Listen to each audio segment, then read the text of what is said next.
Hi, welcome to Learn Digital Photography Now. I want to talk with you about composition in landscape photography. Beautiful subjects and technical ability are not enough to make a good picture. Photographers must properly compose the photo too. Composition should be pleasing and harmonious. It should help drive the viewer's eye through the picture. Elements to consider for an attractive composition are dominant features, balance, and rhythm. Now, beauty is in the eye of the beholder. A composition looking harmonious to a person might look lackluster to a different person. So feel free to adapt the suggestions in this article to your needs and the attitudes that you're looking for. Also, try your best not to be stuck into rules and commandments because they may be the loss of your creativity. Remember, photography is the art of seeing, not the skill of following rules. Seeing things differently might convey different compositions, which is good, because then you will have something both original and personal. Experiment with your creativity and inspiration. Purposefully try to break the rules. Now, this means that occasionally you will have to throw away a few shots, and this is good as well. Indeed, if you have seldom some shots to dismiss, it means you're not experimenting enough. Now, having said that, let's list a few concepts we should refine our sensitivity for. It should be self-evident that before taking a picture, we should know exactly what our main subject is.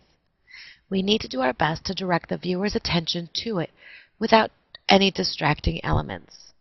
Now, this doesn't mean that we need to exclude everything except the dominant feature in our image. In fact, we have three options. First of all, show only the main subject and nothing else. This yields the advantage of no distraction to the viewer. Now, you could also show the main subject together with its neighborhoods to give it a spatial placing. This can be very useful to make it easier to recognize the subject or to say something more about it.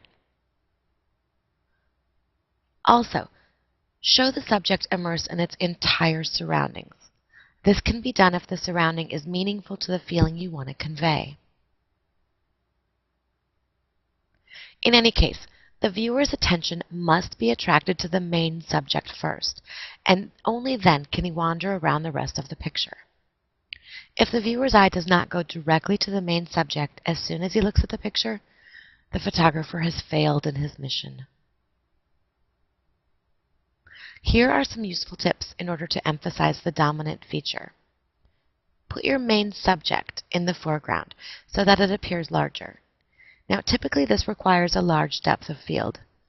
Another popular method is using converging lines toward the subject to direct the viewer's eye where we want it to go.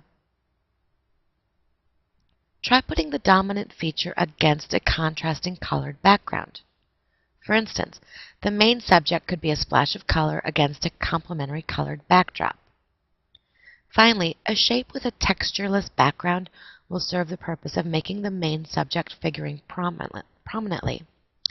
In this example, we see a flower in the desert sand. Now, in a photograph, more than one object or person is usually present. Each item in an image must be properly balanced. Now, a balanced composition is pleasing to the eye because it inspires a sense of stability. Every item has a weight or visual importance that depends on the level of attraction to the viewer's eye. Now, your balance can be symmetric or asymmetric. In asymmetric balance, a small object is balanced by another larger object having more or less the same visual importance. For instance, this is the case when a small, highly colored or contrasted object is related to a larger but plain or textureless item. Now, rhythm relates to time, and it implies adding the time dimension to photographs. Now, the viewer should first be attracted to the main subject, but then there are other, more well-balanced items in the picture that he could look at. The photographer should be able to take the viewer on a journey to involve him in the image. The visual journey begins with the main subject. Then the viewer should be led to the rest of the picture smoothly and with participation along items of secondary importance. Think about this imaginary journey and try to compose it in your pictures so that the viewer will be delighted to follow you and then go all over the path of your vision.